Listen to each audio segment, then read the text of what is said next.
ये खुशी 15 महीनों या कहें तकरीबन 460 दिनों के बाद लौटी है। लोग झूम रहे हैं, फिलिस्तीनी झंडे को थामे हुए। कुछ की आंखें डबडबाई हुई हैं, कुछ इजहार ही नहीं कर पा रहे हैं कि उन्हें इस पल का कितनी बेसब्री से इंतजार था। खुशी मनाने वालों में सब हैं, क्या बड़े, क्या बूढ़े और क्या बच्चे, सब एक ही सफ़े में शामिल हो गए हैं। ये नज़ारा है फिलिस्तीनी प्रांत गजा का, जहां पिछले 1 साल से ज़्यादा वक्त से मुसलसल जंग चल रही है और अब आखिरकार इस जंग के थमने का रास्ता खुल गया है।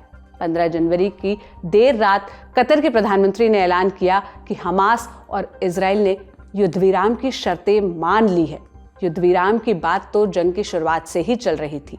इसके पहले नवंबर 2023 में एक टेम्पररी सीज़फायर भी हुआ था, जिसमें 50 इजरायली बंधक और 150 इजरायली कैदी रिहा किए गए थे। लेकिन ये युद्ध विराम महज 4 दिन तक चल सका। इसके बाद हमले फिर से शुरू हो गए। इन हमलों में अब तक 47,000 से ज़्यादा फिलिस्तीनी मारे जा चुके हैं। इसलिए इजराइल के प्रधानमंत्री बेंजामिन नेतन्याहू पर जंग रोकने का दबाव बढ़ रहा था और अब जाकर उन्होंने सीज़फायर की शर्तें मान ली है। इजराइल के कट्टर दक्षिणपंथी नेता इस डील से नाखुश है, कह रहे हैं कि यह समझौता हमास के सामने हथियार डालने जैसा है। 16 जनवरी को इजराइल की संसद में इस युद्धविराम प्रस्ताव पर चर्चा होनी है। खबर है कि दक्षिणपंथी पार्टियां इसमें अड़ंगा लगाएंगी। वो पहले ही नेतन्याहू की सरकार से अपना समर्थन वापस लेने की बात कह चुकी हैं। नेतन्याहू की सरकार उनकी बदौलत ही टिकी हुई है। अगर उन्होंने समर्थन वापस लिया तो नेतन्याहू की कुर्सी भी जा सकती है। इजराइल के अलावा अमेरिका की राजनीति में भी इस डील ने घमासान मचा रखा है। रिपब्लिकन और डेमोक्रेट्स दोनों इसका क्रेडिट लेने में जुट गए हैं। अमेरिका के मौजूदा राष्ट्रपति जो बाइडेन बोले, हमने ये डील करवाई है। प्रेसिडेंट इलेक्ट डोनाल्ड ट्रंप, जो 4 दिन बाद यानी 20 जनवरी को अमेरिका के राष्ट्रपति बन जाएंगे, वो भी ऐसा ही क्लेम कर रहे हैं। मायने ये कि उन्होंने युद्ध रुकवाया है। युद्ध विराम का ऐलान हुए लगभग 24 घंटे बीत चुके हैं, लेकिन इजराइल के हमले अब भी जारी हैं। इस ऐलान के बाद से लेकर अब तक लगभग 30 फिलिस्तीनी इजरायली हमलों में मारे जा चुके हैं। इसलिए सवाल पूछा जा रहा है कि क्या वाकई में गजा में चल रही जंग रुक जाएगी? आज के शो में हम इसी पर विस्तार से चर्चा करेंगे और जानेंगे गजा सीज़फायर डील में क्या शर्तें तय की गई हैं, दोनों पक्ष इस नतीजे पर कैसे पहुंचे और क्या ये डील इस विवाद का स्थायी समाधान है। नमस्ते, मेरा नाम सोनल है और आप देखना शुरू कर चुके हैं ललिन टॉप का अंतर्राष्ट्रीय प्रसंगों से जुड़ा रोजाना का कार्यक्रम दुनियादारी, जहां आज चर्चा इजराइल हमास के बीच युद्ध विराम की। Brought to you by Sensodyne K and ITIL। बस बैक में है SLS पैराफिन और दूध का करंट भी कौन? तो लाइफ का करंट ऑन? कुछ भी तो ट्राई करके देख ले। Sensodyne K toothpaste for sensitive teeth. सबसे पहले कुछ जरूरी बातें जान लेते हैं ताकि आगे की कहानी आपको आसानी से समझ आए।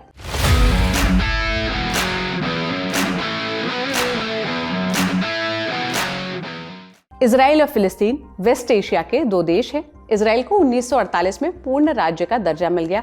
फिलिस्तीन को यह दर्जा अब तक नहीं मिल पाया। आप ये मैप देखिए। इजराइल की सीमा लेबनान, सीरिया, जॉर्डन, मिस्र यानी कि इजिप्ट और एक तरफ से भूमध्य सागर से लगती है। वहीं फिलिस्तीन 2 प्रांतों में सिमट कर रह गया, गजा और वेस्ट बैंक। 1948 के बाद से कई मौकों पर इजराइल ने फिलिस्तीन की जमीन के टुकड़ों पर धीरे धीरे कब्जा किया।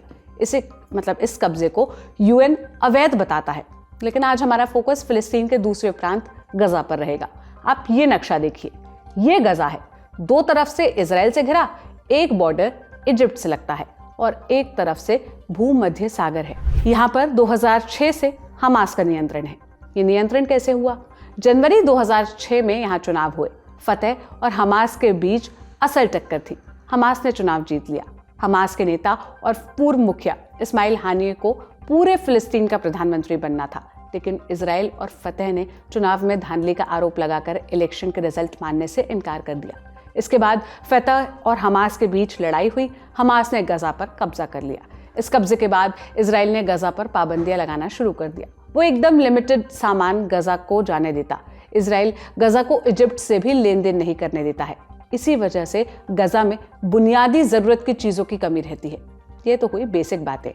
अब समय का पहिया घुमाइए और पहुंचिए 7 अक्टूबर 2023 के दिन।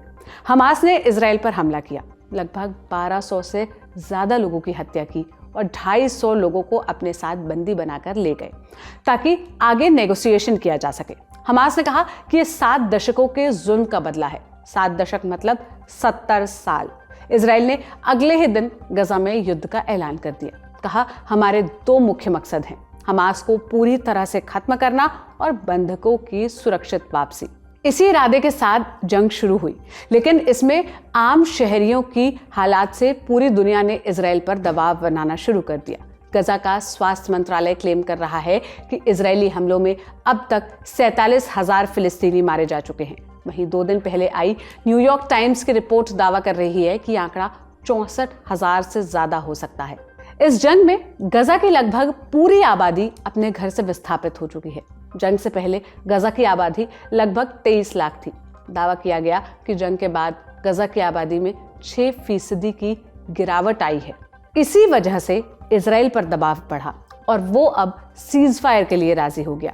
15 जनवरी 2025 की शाम कतर के प्रधानमंत्री ने इसका ऐलान किया।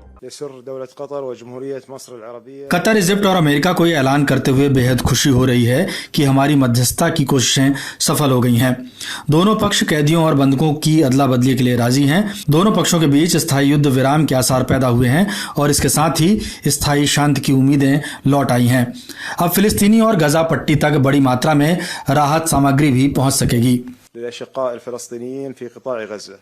अब इस डील के बारे में क्या बात पता चली है, पॉइंट्स में जानते हैं। पहली तो ये कि ये डील 20 जनवरी से अमल में लाई जाएगी। हमास और इजराइल दोनों पक्षों ने इसे कबूल कर लिया है। इजराइल की संसद में इस प्रस्ताव को पास करवाने के लिए वोटिंग चल रही है। दूसरी बात कि यह प्रस्ताव फौरी तौर पर अस्थायी युद्ध विराम की बात कहता है, माने आगे के चरणों में यह स्थायी हो सकता है। तीसरी बात कि इसे फिलिस्तीनी कैदियों और इजरायली बंधकों की अदला बदली के रूप में देखा जा रहा है। गजा के लोग अपने घरों में वापस लौट सकेंगे। चौथी बात, इस डील में इजराइल और हमास के साथ इजिप्ट, कतर और अमेरिका शामिल था। यह डील 3 चरणों में होनी है। पहला चरण 6 हफ्ते तक चलेगा, यानी कि 42 दिन तक। इसमें हमास इजराइल के 33 बंधक रिहा करेगा। इसमें बूढ़े, बच्चे और महिलाओं को पहले तहरीर दी जाएगी। इसके बदले में इजराइल अपनी जेलों में बंद फिलिस्तीनी कैदियों को रिहा करेगा। इनकी संख्या की पुष्टि अभी नहीं हुई है। इसमें 7 अक्टूबर के बाद से कैद किए गए फिलिस्तीनी भी शामिल है। बंधकों की अदला बदली के बाद इजरायली सेना गजा की आबादी वाले इलाके से पीछे हटेगी। वो गजा की बॉर्डर पर रहेगी, लेकिन 700 मीटर से ज्यादा आगे नहीं जाएगी। पहले चरण में ही इजरायली सेना उत्तरी गजा में लोगों को अपने घरों में बसने की इजाजत देगी। यहाँ मानवीय सहायता बढ़ाई जाएगी। जब पहले चरण के 7 दिन पूरे हो जाएंगे, तब इजराइल इजिप्ट से लगने वाला रफा बॉर्डर भी खोल देगा। इजरायली सेना फिलाडेल्फिया कॉरिडोर से भी पीछे हटेगी। ये कॉरिडोर इजिप्ट और गजा के बीच में पड़ता है। इजरायली सेना समझौते के प्रभावी होने के 50 दिन के अंदर पूरी तरह से वापस लौट जाएगी। अब पहले चरण के बाद क्या होगा? अब आप बोलेंगे दूसरा और तीसरा चरण आएगा, और ये बात है भी सही कि दोनों पक्ष दूसरे और तीसरे चरण के लिए मान भी गए हैं, लेकिन पहले चरण के बाद भी कई जटिलताएं बने रहने की आशंका है। आप पूछेंगे हम ऐसा क्यों बोल रहे हैं? क्योंकि इजराइल अपने बंधकों की वापसी के बाद हमले रोकने की लिखित गारंटी नहीं दे रहा है। हमास का कहना है कि इजराइल हमें लिखकर दे कि वो बंधकों की वापसी के बाद हमले नहीं करेगा। अमेरिकी न्यूज एजेंसी एसोसिएटेड प्रेस ने इस वार्ता में शामिल इजिप्ट के एक सूत्र के हवाले से इस मामले में बात की है। उसने कहा कि अमेरिका, कतर और इजिप्ट ने हमास को मौखिक गारंटी दी है कि इजराइल हमले नहीं करेगा। ये बात सूत्र ने बताई है। इजराइल पर पहले भी युद्ध विराम तोड़ने के आरोप लग रहे हैं। नवंबर 2023 में भी उसने युद्ध विराम के दौरान हमले किए थे। लेबनान में भी युद्ध विराम के बाद इजराइल ने हमले जारी रखे। हमने बिट्स लॉ स्कूल में पॉलिटिकल साइंस के अध्यापक डॉक्टर मुश्ताक हुसैन से पूछा कि इजराइल हमास को हमला रोकने की लिखित गारंटी क्यों नहीं दे रहा है। देखिए, इसके 2 बहुत ही ऑब्वियस से कारण हैं। पहला ये कि हमास और इसराइल के बीच बहुत ही बड़े लेवल पे मिसट्रस्ट है, डिस्ट्रस्ट है। इसराइल की सरकार, खासकर नेतन्याहू और उनके जो कुछ कट्टरपंथी मिनिस्टर्स हैं, वो ऑब्वियस बातों पे ये कह रहे हैं कि देखिए हमास के ऊपर हम भरोसा नहीं करेंगे और हमास की तरफ से अटैक होने की, हमास की तरफ से किसी भी तरह इस युद्ध विराम का फायदा उठाकर इसराइल को क्षति पहुंचाने की कोशिश होगी। और वैसे में हम अपने पास ये हक रखना चाहते हैं कि हम रिटेलिएट करें और हम अटैक करें। इस वजह से भी वो ये कहेंगे कि वो रिटर्न पे लिखित में नहीं देंगे कि अटैक नहीं होगा। दूसरा कारण ये है कि अभी जो समझौता हुआ है, एक तो बहुत ही कॉम्प्लिकेटेड शांति समझौता है। पहले चरण के अंदर भी एक और कंडीशन ये है कि 16वें दिन से बातचीत शुरू होगी। सेकंड और थर्ड चरणों में, दूसरे और तीसरे चरण में क्या क्या चीजें होंगी उनके ऊपर बातचीत पहले चरण के 16वें दिन से शुरू करेंगे। अभी तक इसराइल ने या हमास ने नहीं बताया कि कितने बंधक वापस आएंगे। कतर के प्रधानमंत्री ने जरूर कहा कि 33 बंधक आएंगे और 33 बंधकों में भी हमें ये नहीं पता कि कितने जीवित हैं और कितनों के शव वापस करे जाएंगे, क्योंकि इतने सारे मूविंग पार्ट्स हैं, क्योंकि इतनी सारी चीजों पे अभी कोई क्लैरिटी नहीं है। हमारे पास जो कि समझौता हुआ था उसका टेक्स्ट नहीं है अभी तक पब्लिक में। तो इन सारी चीजों की वजह से भी इजराइल का ये कहना समझ में आने लगता है कि वो लिखित में नहीं देना चाहते, वो देखना चाहते हैं कि पहला चरण किस तरह से इंप्लीमेंट होता है। वो ये भी देखेंगे कि जितने भी ह्यूमैनिटेरियन एड के लिए ट्रक्स आ रहे हैं इजिप्ट के थ्रू, उसमें क्या माल आता है और उसका किस तरह से इस्तेमाल किया जाता है। अगर उनको कहीं भी इस तरह का शक होने लगेगा कि जो भी ह्यूमैनिटेरियन एड आ रहा है उसको यूज करके हमास अपनी कैपेबिलिटीज को, अपनी क्षमताओं को दोबारा से बढ़ाने की, दोबारा से पैदा करने की, दोबारा से बनाने की कोशिश करने लगा है, तो भी वो अटैक करेंगे और इसलिए वो लिखित में नहीं देने वाले। अब बात दूसरे चरण की। पहले चरण में अगर सब कुछ सही रहा तो 42 दिन के बाद दूसरा चरण शुरू होगा। इसमें हमास सभी जिंदा बचे बंधकों को रिहा करेगा, जिनमें अधिकांश पुरुष सैनिक होने वाले हैं। इसके बाद इजरायली सेना गजा से पूरी तरह वापस जाना शुरू कर देगी। तीसरे चरण की अभी कोई पुष्ट जानकारी नहीं आई है। अल जजीरा ने सूत्रों के हवाले से कुछ डिटेल्स लिखी है। इसके मुताबिक तीसरे चरण में हमास मृतक बंधकों के शव वापस करेगा, जिसके बदले में अंतर्राष्ट्रीय निगरानी में 3 से 5 साल का पुनर्निर्माण योजना को भी बनाया जाएगा। कौन से देश इसमें शामिल होने की बात कही जा रही है, इसकी कोई भी जानकारी सामने नहीं आई है। युद्ध विराम के बाद गजा पर किसका शासन चलेगा, इस पर भी कोई पुष्ट जानकारी नहीं आई है। हालांकि एक दिन पहले अमेरिका के विदेश मंत्री एंटनी ब्लिंकन ने इशारतन फिलिस्तीनी अथॉरिटी का नाम लिया था। प्रोफेसर मुश्ताक, हमें यह भी बताइए कि युद्ध खत्म होने के बाद गजा को फिर से बनाने में कौन से देश साथ आ सकते हैं और इसके बाद गजा पर किसका शासन चलेगा? देखिए, गाजा में अभी भी जितना भी, या फिर 7 अक्टूबर 2023 का जो अटैक भी हुआ था उससे पहले भी जितना भी ह्यूमैनिटेरियन एड का काम आता है ना, वो संयुक्त राष्ट्र की एक खास एजेंसी है, UNRWA की तरफ से आता है, United nation relief and works agency, जो खासकर सिर्फ और सिर्फ फिलिस्तीनी रेफ्यूजीज के लिए ही बनाई गई थी।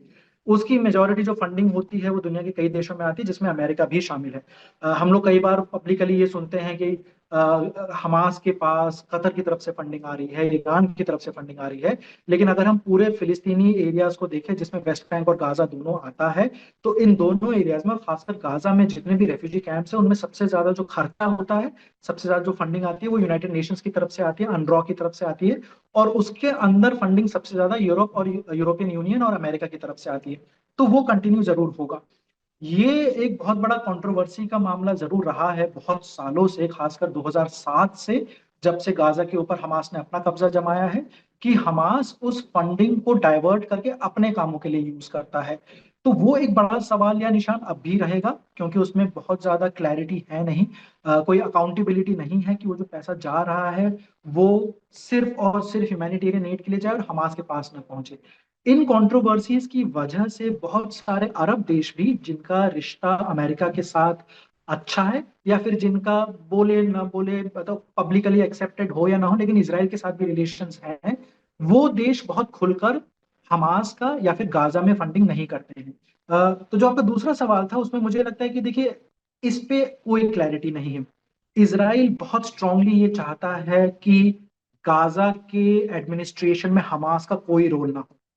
हमास बहुत डेस्परेटली चाहता है कि गाजा में जो भी एडमिनिस्ट्रेशन होगा उसमें हमास का बहुत बड़ा रोल रहे, और हमास इस चीज को इतना डेस्परेटली चाहता है कि वो इस चीज को हासिल करने के लिए ऑलमोस्ट सुइसाइडल मिशन की तरह इस शांति समझौते को दोबारा से नकार के अटैक करने की भी हिम्मत रखेंगे, वो करेंगे वैसा, क्योंकि उनको लगता है कि अगर गाजा के एडमिनिस्ट्रेशन में हमास का रोल नहीं है तो फिर हमास का कोई फ्यूचर नहीं रह जाता। हमास को अगर अपना फ्यूचर प्रिजर्व करना है तो उनको ये करना होगा कि वो गाजा के एडमिनिस्ट्रेशन में अपना रोल रखे। अब यहीं पे वो द्वंद्व पैदा होता है, जो कि जिसकी वजह से हमने ये भी देखा कि 15 महीनों से अब तक शांति समझौता भी साइन नहीं हुआ था, क्योंकि ये दोनों ही पार्टीज, चाहे वो गाजा में रूल करने के लिए हमास का स्टैंड हो या फिर इजराइल का स्टैंड हो, इन दोनों पक्षों के बीच कोई सहमति नहीं है इस बात पे। अब यहाँ रोल आता है वेस्ट बैंक में रूल करने वाले महमूद अब्बास के के लीडरशिप में, जो पैलेस्टीनियन अथॉरिटी है। दुनिया के ज्यादातर देश ये चाहते हैं कि पैलेस्टीनियन अथॉरिटी का वहां पे कोई रोल रहे। बीच में ऐसी भी खबरें आई थी पिछले साल सितंबर अक्टूबर के आसपास कि हमास भी इस बात को कंसिडर कर रहा है कि वो थोड़ी सी पावर शेयरिंग करेगा पैलेस्टीनियन अथॉरिटी के साथ। ये तो युद्ध विराम की शर्तें हुई। अब जानते हैं कि इस पर इजराइल से क्या प्रतिक्रिया आ रही है। दो पक्ष है, एक ने डील का स्वागत किया है, वो खुश हैं कि इजराइल के बंधक वापस घर लौटेंगे। दूसरा पक्ष कह रहा है कि हमास के सामने यह आत्मसमर्पण है। इस पक्ष का नेतृत्व कर रहे हैं दो लोग।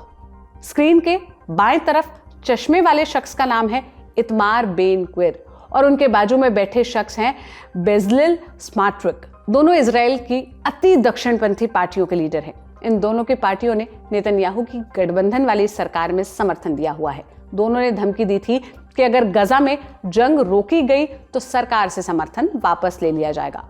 प्रोफेसर मुश्ताक, ये भी जरा बता दीजिए कि इस युद्ध विराम प्रस्ताव के बाद नेतन्याहू के लिए क्या सियासी चुनौतियां आने वाली हैं? क्या उनकी सरकार जा भी सकती है? देखिए, मुझे लगता है कि ये जो टाइमिंग है ना शांति समझौते की, इसके पीछे अमेरिका में आने वाले ट्रंप एडमिनिस्ट्रेशन का एक बहुत बड़ा रोल है। ट्रंप एडमिनिस्ट्रेशन ने खासकर जिस तरह के पॉलिटिकल लीडर्स को, डिप्लोमेट्स को अपॉइंट किया है इजराइल की तरफ या फिर इजराइल अमेरिका रिलेशंस को प्रमोट करने के लिए, उससे एक नैरेटिव स्टार्ट हुआ है। जब हम एरिड्स इजराइल या ग्रेटर इजराइल की बात करते हैं, और खासकर अगर हम स्पेसिफिक एक इशू की बात करें कि इजराइल के जो 110 के आसपास सेटलमेंट्स हैं वेस्ट बैंक में, उनको लीगलाइज करने की जब बात होती है, या फिर जिस जमीन पे वो सेटलमेंट्स बने हैं उनको इजराइल की सॉवरेन जमीन अगर डिक्लेयर करने की बात करी जाए, यानी सिंपल शब्दों में अगर कहा जाए, उस जमीन को वेस्ट बैंक से छीनकर अगर इजराइल की धरती माना जाए, इजराइल की टेरिटरी माना जाए, तो इस प्रपोजल का सपोर्ट अब तक अमेरिका में किसी एडमिनिस्ट्रेशन ने नहीं किया है। लेकिन ट्रंप एडमिनिस्ट्रेशन में ऐसे बहुत सारे नए लोग आ रहे हैं जिन्होंने इस प्रपोजल के बारे में पब्लिकली सपोर्ट किया है। जो यूएस की तरफ से ट्रंप एडमिनिस्ट्रेशन के जो एम्बेसडर होने वाले हैं जेरूसलम में, उन्होंने भी लास्ट ईयर, पिछले साल ये बात कही थी।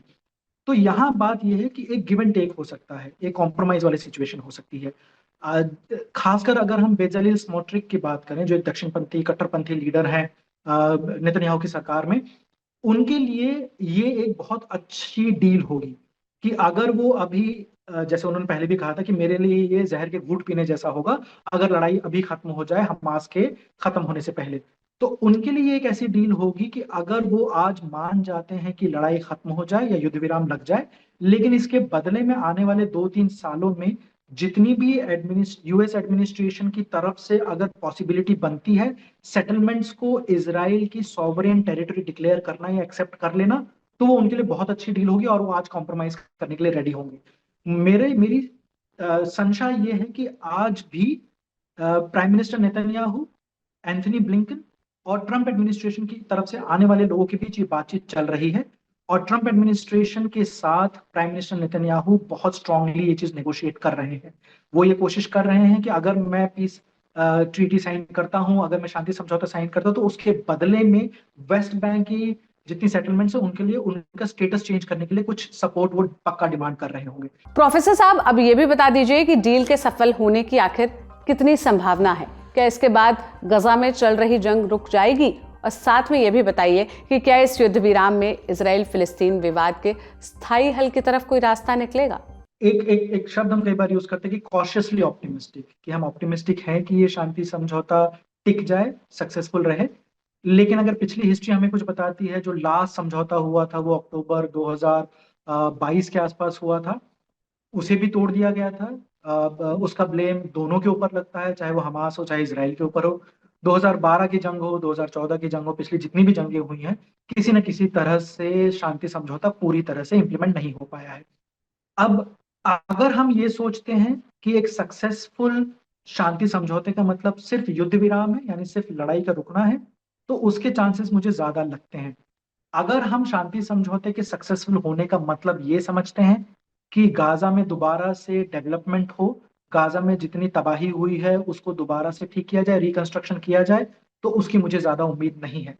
मुझे नहीं लगता कि आने वाले 4, 5, 7 सालों में भी दोबारा से गाजा उस हद तक भी पहुंच पाएगा, जो पहले ही बहुत ही डिप्रेसिंग सी रियलिटी थी, वो उस हद तक के इंफ्रास्ट्रक्चर पे भी नहीं पहुंच पाएगा। क्योंकि मुझे लगता है उससे पहले ही हमास या इसराइल या कोई नया ग्रुप, चाहे वो फिलिस्तीन जिहाद हो, इस्लामिक जिहाद हो या कोई ग्रुप हो, दोबारा से ये लोग लड़ाई करेंगे। क्योंकि इनका एग्जिस्टेंस इस बात पे डिपेंड करता है, इनका एग्जिस्टेंस पीस में नहीं लड़ाई पे डिपेंड करता है। इनको इन ग्रुप्स का एग्जिस्टेंस इस बात पे डिपेंड करता है कि अपने आप को शहीद की तरह दिखाएं, ना कि पॉलिटिकल लीडर की तरह दिखाएं, तो वो गड़बड़ जरूर होगी। और उसका बहुत सारी जिम्मेदारी जो दक्षिणपंथी पार्टियां हैं इसराइल में, उनके ऊपर भी होगी, क्योंकि वो भी पुश करेंगे। तो जैसे मैं अभी कह रहा था कि अगर मान लीजिए सेटलमेंट का वेस्ट बैंक के सेटलमेंट्स की स्टेटस को चेंज करने की बारी आती है, तो गाजा में जो भी ग्रुप होगा, और मोस्ट पहले वो हमास ही होगा, उनके ऊपर भी पॉलिटिकल प्रेशर बढ़ जाएगा रिटेलिएट करने का। और वो किस तरह रिटेलिएट करेंगे? वो एक अटैक करके ही रिटेलिएट कर सकते हैं, चाहे वो सिंपल रॉकेट अटैक क्यों ना हो। और जैसे ही रॉकेट अटैक होगा वैसे ही इसराइल की तरफ से रिटेलिएशन होगा। तो मुझे नहीं लगता कि ये जो डिप्रेसिंग साइकिल चलता रहता है ये टूटेगा। गाजा के रहने वाले लोग पहले जितने गरीब थे, पहले जितने प्रताड़ित थे, उससे ज्यादा गरीब होने वाले हैं, उससे ज्यादा प्रताड़ित होने वाले हैं। ये डिप्रेसिंग रियलिटी है। लेकिन क्या उतनी ही भीषण लड़ाई चलती रहेगी जो पिछले 15 महीनों से चल रही है? उतनी नहीं होगी। जो रोज के ऑन एन एवरेज 100 या 150 या 80 लोग मरते हैं, उतने नहीं मरेंगे। लेकिन इंसानी जान की कीमत यहाँ बिल्कुल नहीं है, और इंसानी जान जाती रहेगी गाजा के अंदर। इन 15 महीनों में भी 46,000 के आसपास लोग मरे हैं, और फिलिस्तीनी लोग मरते रहेंगे। कभी कभी इसराइल की तरफ से भी जाने जाएंगी। लेकिन अगर आप ये पूछ रहे हैं कि क्या ओवरऑल इसराइल और फिलिस्तीन का प्रॉब्लम सॉल्व हो गए शांति समझौते से? शुक्रिया प्रोफेसर मुश्ताक, आपने हमें वक्त दिया, इतने धैर्यपूर्वक सारे जवाब दिए, आपने जानकार को सुना।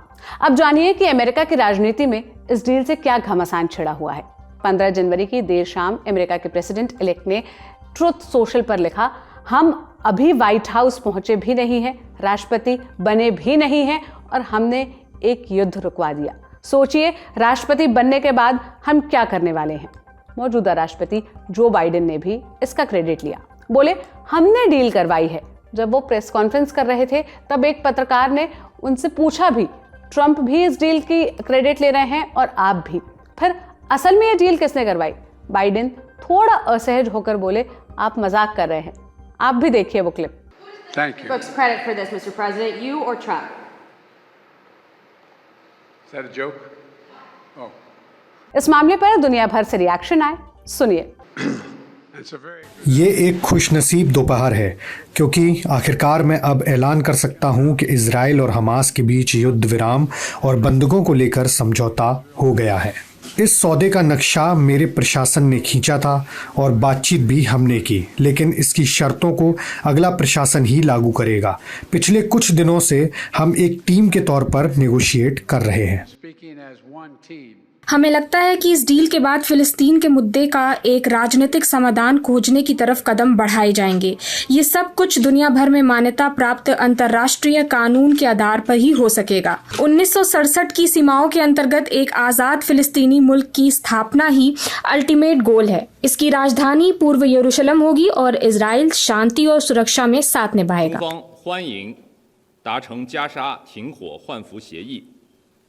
चीन गाजा युद्ध विराम और हॉस्टेज डील समझौते का स्वागत करता है और उम्मीद करता है कि गाजा में स्थायी युद्ध विराम तक पहुंचने के लिए इस समझौते को अच्छी तरह लागू किया जाएगा।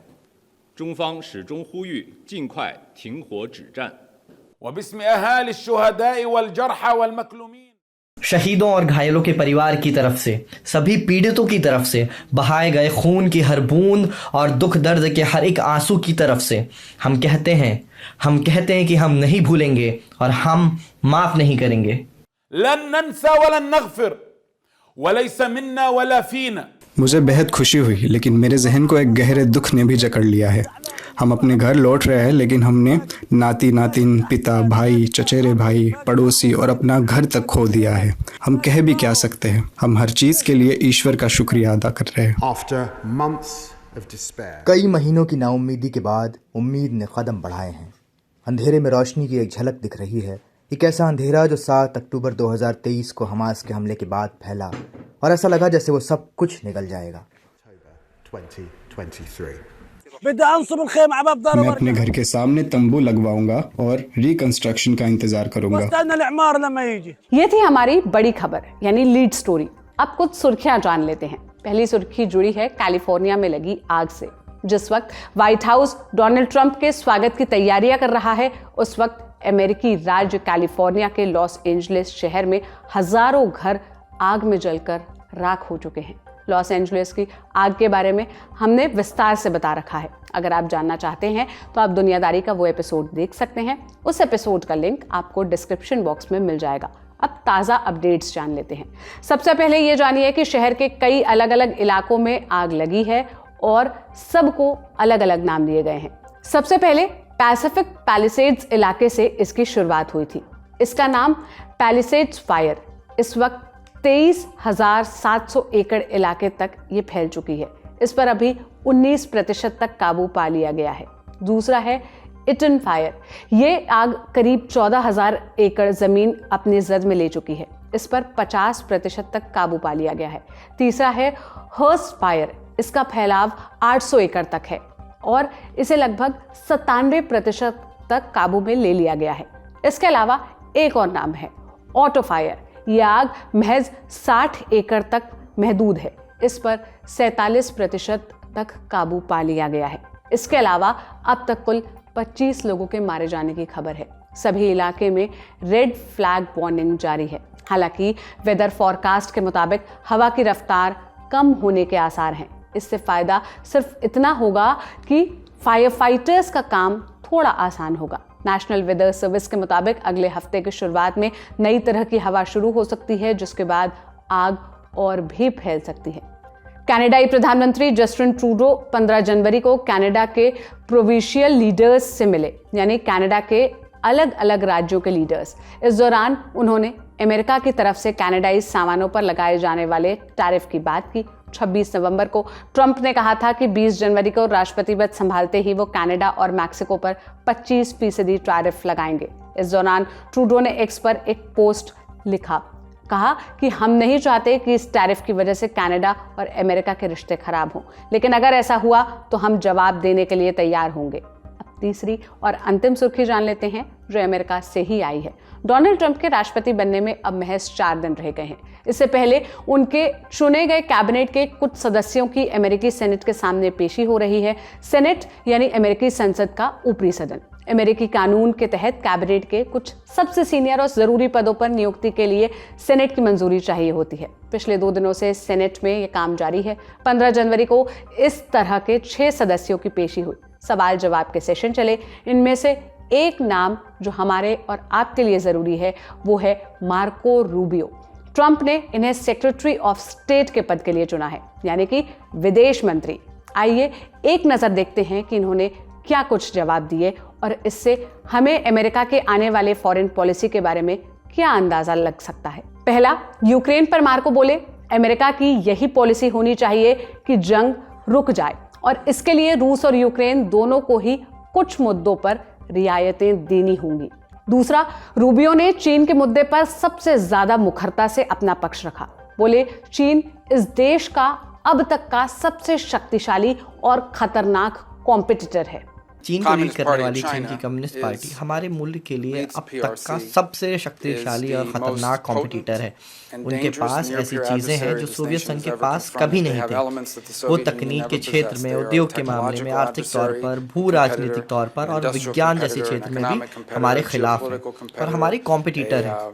scientific competitor now in every realm. It's an extraordinary challenge. It's one that I believe will define the 21st century. When they write चीन ताइवान मुद्दे पर बोलते हुए रूबियो ने कहा कि हमें यह सुनिश्चित करना होगा कि ताइवान पर कब्जा जमाना फायदे से ज्यादा नुकसान का सौदा हो जाए। नेटो अलायंस पर मार्को रूबियो का क्या कहना है? रूबियो ने कहा कि इस तरह के गठबंधन बहुत फायदेमंद होते हैं, लेकिन अमेरिका के लिए जरूरी ये नहीं है कि वो उसके साथी हों, बल्कि जरूरी ये है कि ऐसे साथी हों जो खुद की रक्षा कर सके। आज का दुनियादारी यहीं पर समाप्त होता है। आप इन मसलों पर क्या राय रखते हैं? कमेंट में बताइएगा। आज का शो लिखा था मेरे साथी साजिद और अंकुर ने। आपको कैसा लगा? कमेंट में ये भी बताइएगा। शुक्रिया। शुभ रात्रि।